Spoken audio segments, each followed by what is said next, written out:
End of Saraki's Charmed Political Life by Peter Claver. Oparah. And so, Bukola Mesujamba Saraki's charmed political life came to an abrupt end during the 2019 general election. Like a scary nightmare, Saraki's political life ended just the way it began. It is certain that even with so many telltale signs of the fatal predilection he met in the general election, Saraki never believed that he would be crushed the way he was crushed in February and March. Come to think of it, the clearest foreboding of his impending political eclipse came last year when a candidate he sponsored for a National Assembly by-election in his native Kwara was humiliatingly defeated in the election. Ostensibly to save face, as is traditional with politicians that want to live in denial, Saraki alleged his man was rigged out in an election that was as clear as the sun. He even went to his National Assembly to initiate a futile inquest on how his candidate was defeated in the election. Again, leading to the election, Saraki was subjected to daily ridicule by common Kwara people who heckled and booed him at every public function and rally in Kwara. Video clips of how Kwawarans chased him about with shots of ole ole made the rounds in the weeks before the election. It was so apparent that the falcon no longer heard the falconer.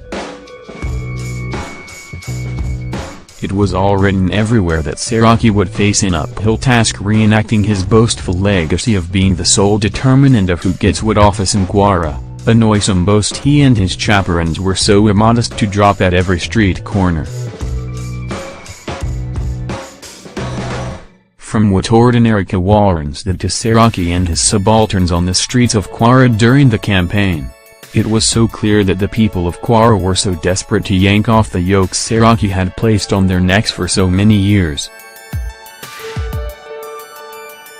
Sorry, it was not him that placed that yoke.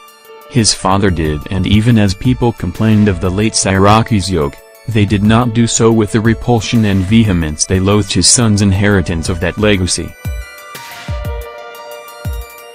When my friend, Dr. Abimbola Alufigba told me sometime last year that he and his fellow Kwawarans were determined to end the Saraki stranglehold on the state, I didn't totally believe the possibility exists for such tall order.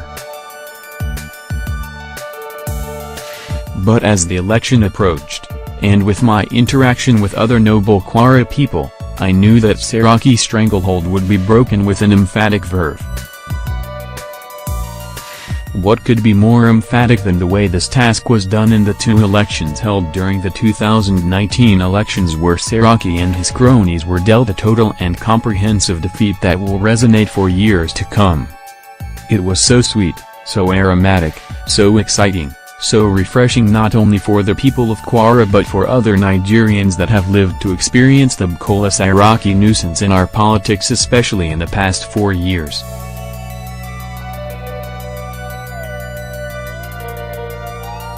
Saraki believes he lives a charmed political life that is so impregnable that he could sleep in spite of thunder.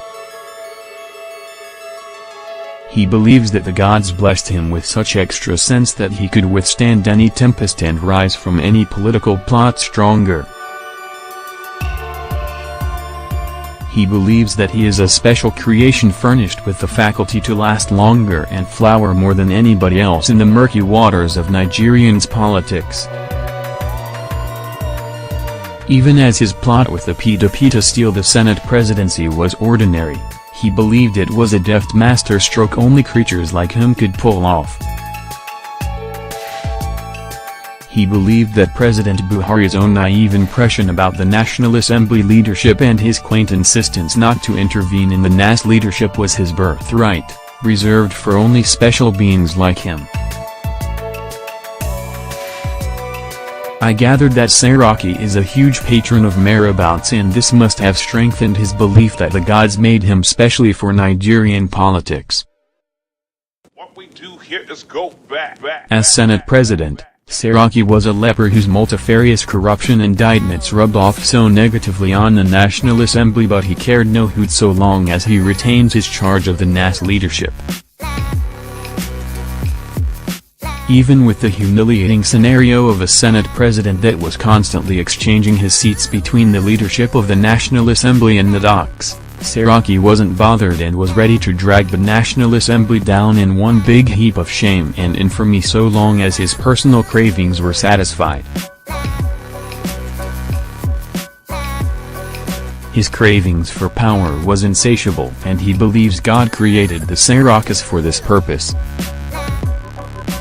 Saraki managed to weave through the hugely corrupt Nigerian judiciary to get himself a questionable acquittal for his corruption charges, and managed to maintain his tennis hold on the National Assembly, and that provided enough bullets for him to try further expeditions in the Nigerian politics. He dreamed of being the president of Nigeria and led a band of malcontent members of the National Assembly to dump the APC for the PDP as the 2019 general election approached. This act was wildly celebrated by his supporters and members of PDP and its allies as the homecoming of the talisman, equipped with the magic to walk PDP back to power. For the many enemies of the Buhari and APC government, it was the masterstroke they need to see the back of a regime that has sat tightly on the treasury and denying them the gluttonous feast they were having before Buhari suddenly interrupted their party in 2015. Saraki basked in the light of this artificial glory. He was hoisted as the smartest politician Nigeria has produced, and his mouth dripped from all corners to self-celebrate and glory himself. In the height of this glory, he even told distraught PDP members in Lagos to come for a tutorial on how they can defeat the national leader of APC, Asiwaju Bola Tinubu, in Lagos. Saraki believed that he had worked hard enough to go further in politics and get the highest office in the land. He launched a presidential bid and hit the roads with his campaign that he is the best suited and the divinely ordained to lead Nigeria. He talked and boasted. He threatened and gloated. He told those that had massed around him that he possessed the talisman to see Buhari off the seat of power and restore the glory of the fallen PDP. They cheered and basked and petered confetti on him. In one of his careless talks, he boasted of how he supervised the cut in the budget for critical infrastructures as the Senate president and promised a queer El Dorado if he eventually becomes president. At this time, many members of the PDP saw him as the magician that will deliver them from the deep miasma their loss of power shoved them into in 2015, and for this, he became their instant poster boy. He relished every bit of this temporary allure as it lasted. Saraki was to lose the PDP presidential ticket to an Abubakar Atiku, who unleashed a blitzkrieg of slush dollars on PDP members at their convention to cart away the party's presidential ticket and reignite the alluring past of freeloading which the party supervised while in power. That was an abridgment of the assured rise of Saraki's charmed political life, but he quickly shook this off to become Atiku's chief campaigner in his desperate bid to see the end of Buhari's reign. He and Atiku formed a Siamese twin that were ruled by the passion to take over power from Buhari. He continued running his mouth and celebrating his genius till the elections happened, and he was dealt perhaps the most humiliating defeat any politician could get when he not only lost his Senate seat but had his candidate, Atiku, comprehensively defeated by Buhari in his own Kwara state. What more, all Saraki's candidates for the governorship, National Assembly and State Assembly elections in Kwara were summarily defeated in what could be seen as the fatal crushing of Kola Saraki's charmed political life. In fact, Saraki was so demolished in a manner that he will never rise again in Nigerian politics. Though he had latched onto the popular cliché of being rigged out, but it is certain that he would not prove how he was rigged out, which shows his limitation, contrary to the loud impression he and his supporters have created of him being the smartest politician in Nigeria. Truth is that Saraki is no more than a harebrained and weightless opportunist who exploited the fault lines in Nigerian politics to steal the mandates of the people and gain huge from that. At the end of the day, Saraki's defeat should offer very great lessons to others who have been beneficiaries of the system and have refused to be humble about it.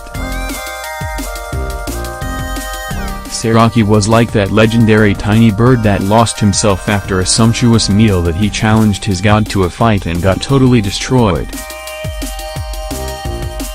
Rather than being a story of an impregnable charmed life, Saraki's is a story of an anti-hero who got carried away by his dubiety and eventually got disentangled. The end of the Saraki politics is a historical tragedy of epic proportion, which has been etched in the history books of Nigeria for the coming generation to learn from. Emails protected.